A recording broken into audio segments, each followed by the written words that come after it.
I'm Randy Cassingham, founder, publisher, and director of Illusions at thisistrue.com, the longest running entertainment newsletter on the internet. To jump right into questions today. Let's see, do I have a theme? No, not really. I'll figure out a theme. Steve in New Mexico. 2 separate questions. Number 1, looking back on your life, what's the closest you've come to doing something stupid enough that would qualify to be written up in This Is True? And I can honestly say I can't think of anything. I've never been arrested. I've never done something that has gotten me spectacularly injured. I've been thinking about this because I saw the question that was coming up, and it's like, is there anything? And I can't think of a thing. Not everything in This Is True is stupid. I've done some really cool things in my life, but I can't think of anything that would really qualify to be in This Is True, even on a cool thing. Maybe an EMS call, but I've written about those, and it's hard to judge my own actions as to whether they're cool. Kit and I and a couple of friends had a conversation yesterday about the meaning of heroism, and we all agreed that it's way overused. It's applied to the wrong people, and most people that are called heroes aren't. They were just in a place, for instance, we're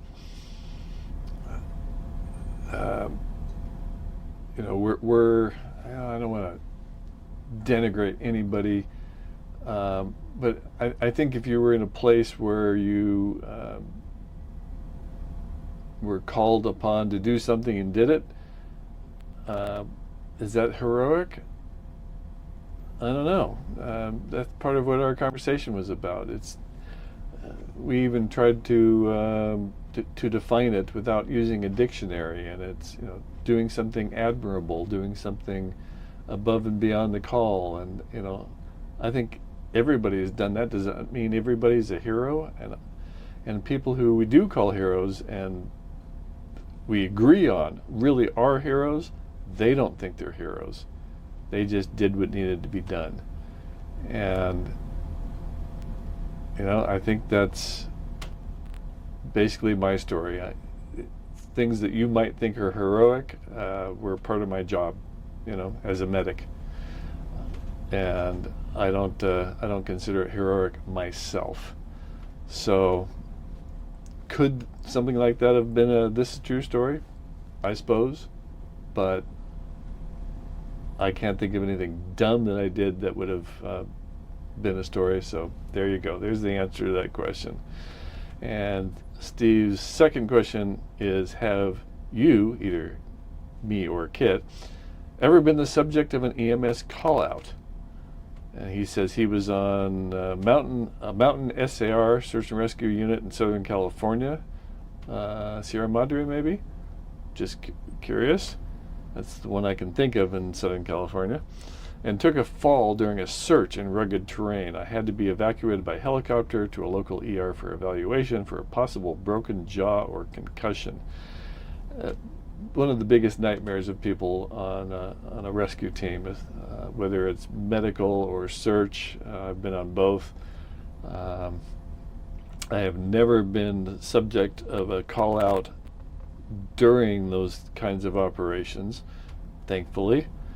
Have I been subject of EMS callouts? Yeah. Starting when I was 16 is part of what got me into emergency medicine. I was in a motorcycle accident. I was riding on the back with a buddy, and both of us were transported to the hospital. Both of us had communications backgrounds, and we kind of freaked the ambulance out, the guys in the ambulance, by giving them their dispatch we hadn't heard it. Dispatch 4-hour call when we crashed, but I think it was me who said 3380 county control 3380 code 3, and the guy looked at me like, how did you know our call sign? It's like, because we know that ambulance, we knew their operation, we knew what the style was for dispatches in that county, because we were communications geeks and we had heard it hundreds and hundreds of times. So yeah, they were suitably freaked out that we basically knew their operation and knew exactly how it was they were called to our call. But yeah, and that's what got us into EMS in the first place. It kind of spurred my buddy Dennis more than it spurred me. But once he did it, once he joined an ambulance crew, I thought, oh, that's kind of cool. Let me ride along with you for a little while and see what I think. And the ride along I did was a transfer of a completely gone woman to dementia. And for most people, that would have been a nightmare, having to sit with her and interact, because she was just in this loop of saying the same thing over and over again. And it was a long transfer. It was like an hour.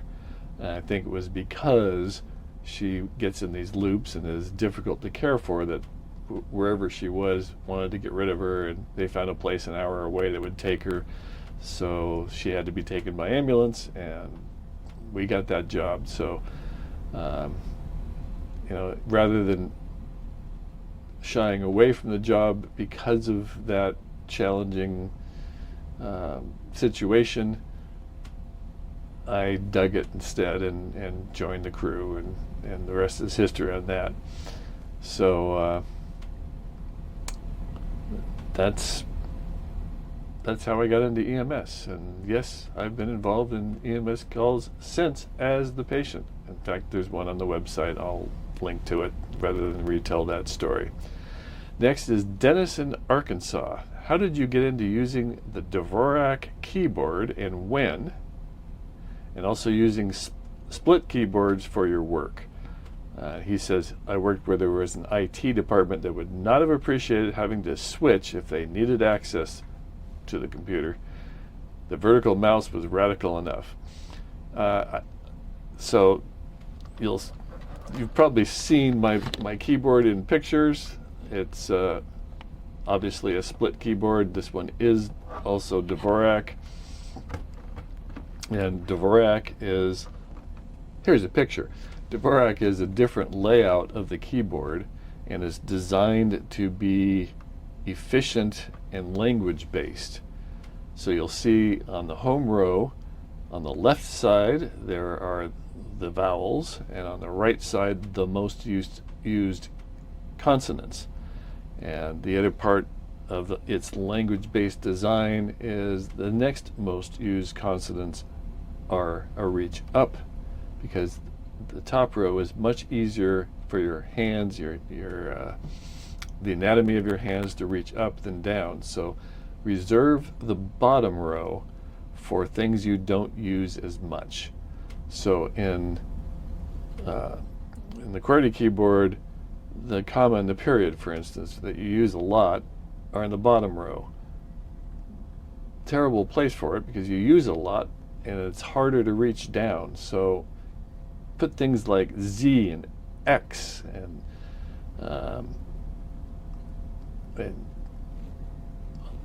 Q. I think Q is down there. Yeah. On the bottom row, not on the easier place to reach, because you don't use those as much. So it's a very efficient design that, for me, I went from 55 words a minute on QWERTY to about 120 on Dvorak. I haven't measured myself lately, but I don't think I'm slowing down.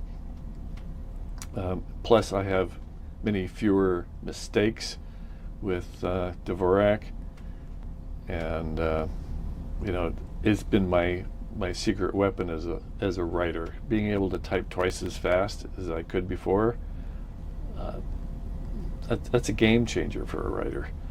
And as far as the split keyboard, I did work with Kinesis a little bit. Actually, the first question was, the earlier question was, when did I do that? My personality type is such that when I'm interested in something, I want to research the hell out of it. And it's a lot easier to research these days with the internet and Google. And when I did that research, when I got interested in Dvorak, was when I got my first computer, and that was in college. And that was the Osborne Executive computer. The nice thing about computers is they are programmable. That's what computers do. And it's very easy to switch a computer keyboard layout. It was a little bit harder on the Osborne in that you needed some special software. Windows has Dvorak built in. You can get instructions on how to get it on my DvorakKeyboard.com site. There's a hyphen between Dvorak and keyboard for that site. But I lost my train of thought there, is where I was exactly going. Oh, at work, yeah, at JPL obviously had an IT department also. But in general, IT did not touch your computer unless you were there, and it's very easy to switch the computer back to QWERTY if they really need to sit down at your keyboard and do something. And one of the handy things for me, since I do a lot of IT support for Kit,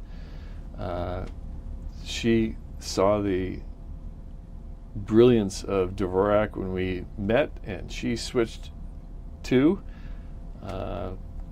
So when I sit down at her computer, I don't need to switch it to QWERTY because it's already on Dvorak, and I just sit down and very quickly do what I need to do and say, here you go, it's all fixed. And she jokes about all I really add is testosterone, and the computer fixes itself because all it needed was some testosterone. So split keyboards, it was Kinesis in particular. I didn't really like in fact, I still don't really like most of the split keyboards. The thing I like about Kinesis is that it's not just split. They use your thumbs more intelligently, not just for a space bar. It also uses backspace and delete on the thumbs, as well as space and enter with the right thumb. So it's a really intelligent layout, plus it's the sculpted keys where they're in a bowl shape, because as you reach up, the keys on the upper row are easier to reach. It's got this bowl shape, and your hands here, and when you want to reach up, there's your top row, and there's your next row down. Here's your home row, here's your bottom row, here's your space bar, here's your return key. It's just brilliant, and it really makes me faster and less wear and tear in my hands. And that's an important thing too for a writer that's typing a lot. So I think I'm well over 10 minutes now. That's a good place to stop. Do click the like and subscribe and all that. You know what to do. Just do it. It really helps. I'm Randy Cassingham, and I'll talk at you later.